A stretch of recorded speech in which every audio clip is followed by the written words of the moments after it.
sudah hadir bersama kami, Pak Fajrun dan juga Pak Zuri tadi yang memberikan keterangan ya Pak di muka sidang. Saya ke Pak Fajrun terlebih dahulu. Anda dinyatakan kenal dekat dengan Pak Basuki Cahayapurnama atau Pak Ahok sejak kecil. Berapa lama kedekatan atau berapa lama Anda mengenal Basuki Cahayapurnama? Sudah berapa lama Pak? Ya semenjak kami udah mulai sering main sama-sama, itu sampai sekarang tetap. Artinya kenal ya dengan pribadi seorang Ahok itu seperti apa, karakternya seperti apa? Ya. Sampai sekarang juga masih komunikasi dengan Pak Ahok? Masih. Cuman berhubung beliau di Jakarta, saya di Belitung ya, udah agak itulah kalau komunikasinya, karena beliau sibuk dengan pekerjaannya gitu kan. Seperti apa Ahok di mata Pak Fajrun sebenarnya Pak? Ya, Pak Ahok itu sebenarnya tunggu gitu juga dia termasuk idola juga bagi saya. Idola seperti apa tuh? Sama Pak Ahok. Walaupun saya lebih besar, mengidolakan lebih Pak tua Ahok. gitu ya. Saya mengidolakan beliau dari kecil. Karena dari kecil gitu sifat beliau yang membaur. Dari kecil beliau membaur. Jadi beliau tidak milih membaurnya ini agama, non-muslim, muslim. Yang tidak punya agama pun tetap beliau bergaul. Itu yang Anda kenal? Ya. Juga jiwa sosialnya tinggi. Beliau. Karakter dari yang kecil. meledak-ledak itu juga Anda ya kalau paham? Karakter, tabiat gitu ya. Itu memang tabiat beliau itu ujar dari sononya. Dari kecilnya memang begitu. Jadi kalau dia bilang dia tidak suka, ya tidak suka dia. Memang sering kayaknya marah, tidak suka. Tapi 5 menit berubah. Istilahnya tidak pendendam. Yang udah diitunya tidak terlalu panjang masalahnya. Tapi dengan karakter Ahok yang meledak-ledak seperti itu, seperti yang Anda kenal, Ahok itu memang orangnya ceplas-ceplos dan meledak-ledak. Banyak tidak orang-orang di sekitar Ahok ketika di Belitung, sepengetahuan Anda, tersinggung dengan gaya Basuki Cahayapurnama yang seperti itu? Semenjak kami sudah mulai bekerja juga di Tamang Timah waktu itu. Habis beliau kuliah, beliau pulang kampung. Jadi saya ikut di Tambang Timah, Galente punya bapaknya, almarhum. Memang karakternya gitu, mulutnya tetap sama karyawan, begini, tapi karyawannya juga enggak begitu itu. Ada, masuk kiri, keluar kanan. Yang penting memang tujuannya benar. Memang karakter, Bu.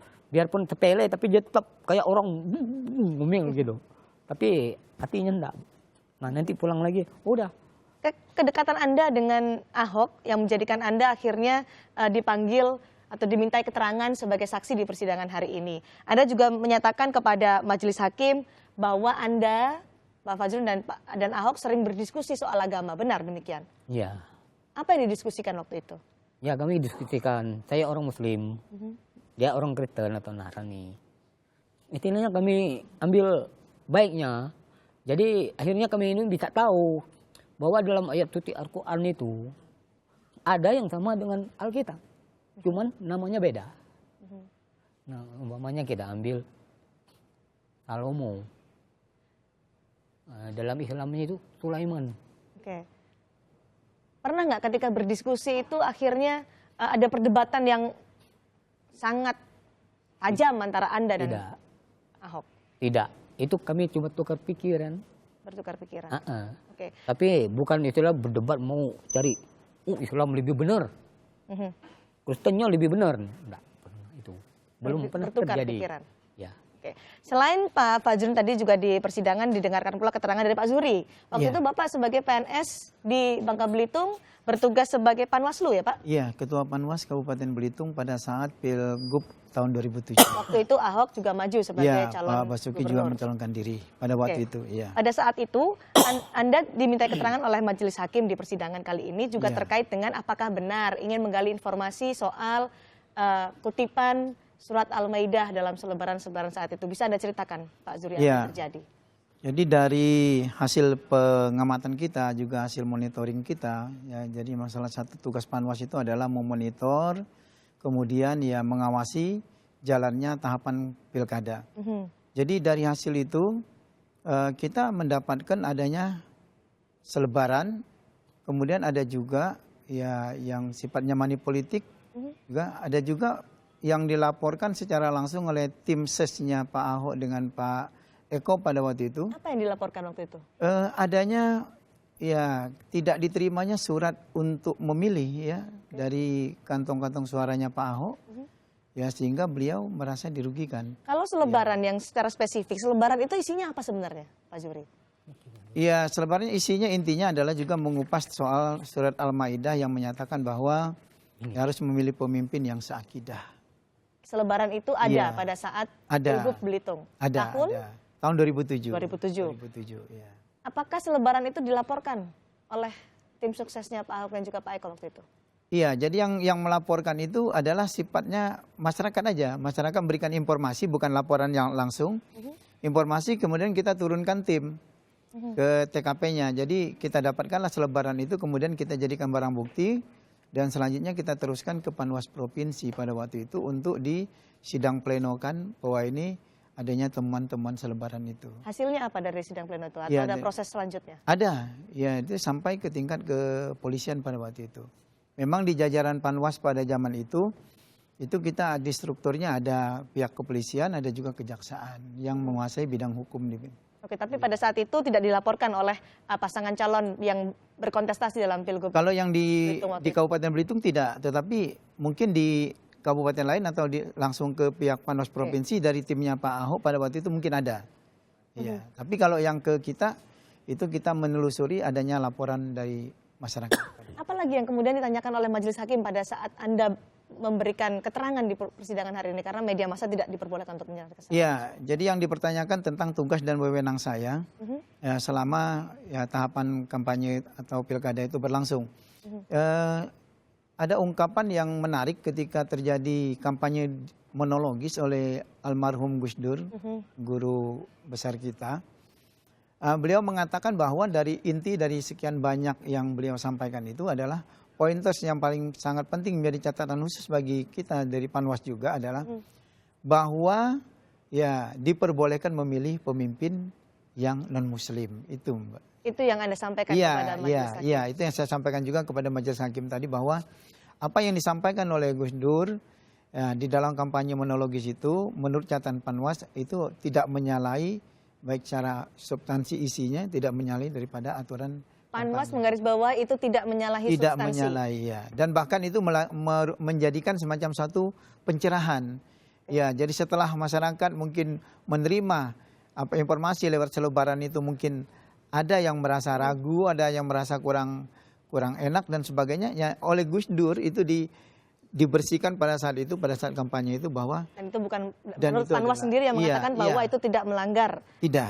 kampanye dan Tidak. tidak melanggar aturan. Tidak, iya. Saya ke Pak Fajrun lagi, Pak Fajrun, Anda sering berdiskusi kenal dengan Ahok, pernah berdiskusi soal agama dengan Ahok. Tapi ketika kasus ini muncul di permukaan, apa yang pertama kali terbersit di pikiran Anda ketika Basuki Cahayapurnama atau Ahok disangkut pautkan dengan surat Al-Maidah ayat 51 yang dinilai oleh beberapa pihak dinodai oleh Ahok?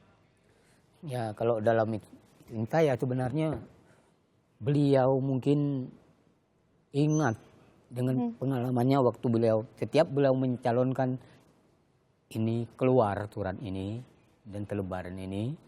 Nah jadi mungkin beliau itu cuman istilahnya sebenarnya cuman mau memberitahu aja, tapi ditafsirkan lain gitu kan.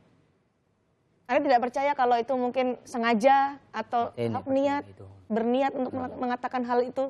Soalnya kalau dalam batin saya, dia cuman untuk ini aja supaya orang tahu bahwa dulunya aja juga udah diginiin.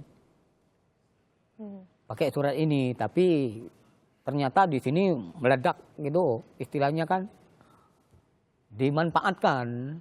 Benarnya kalau untuk ayat-ayat agama dibawa ke politik ini udah. Pak Fajrun melihat videonya waktu yang sekarang dipermasalahkan ini, sudah pernah melihatnya? Ya saya cuma lihatnya sepotong-sepotong aja, soalnya saya di Belitung tinggalnya. Jadi kan nggak tahu, kadang-kadang di TV begini. Tapi sudah pernah melihat video itu berarti ya? Pidato beliau. Ya. Tapi ya cuma sepotong-sepotong itu aja, enggak semuanya. Ya, saya lihat juga di situ reaksi dari masyarakat Pulau Seribu kok enggak ada. Malah mereka biasa-biasa aja kan. Nggak protes gini. Harusnya mereka dong duluan. Kalau memang betul-betul mereka bilang itu penodaan dan Ini menarik tadi, agama tuh. Pak Fajrul ini orang yang kenal dengan Basuki Cahayapurnama, kenal dengan Ahok.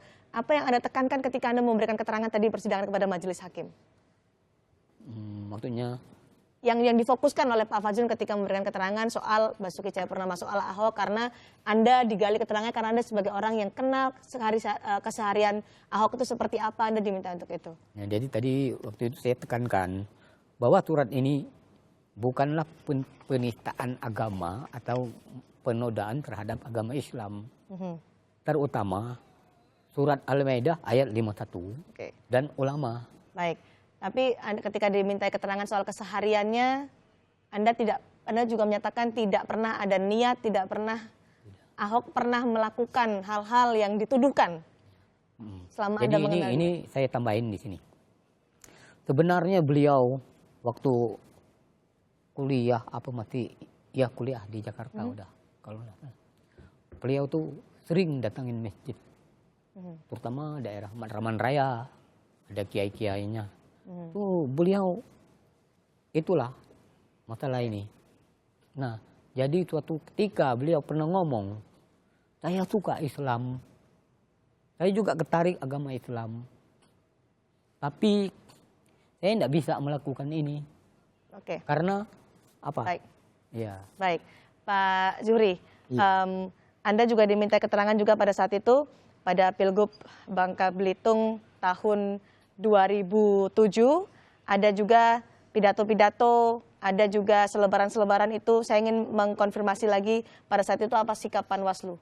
Ya, jadi bagi kita apa yang disampaikan pada saat ya terjadinya ya semacam black campaign ini, kita sudah bikinkan catatan untuk dilaporkan ke Panwas Provinsi pada waktu itu.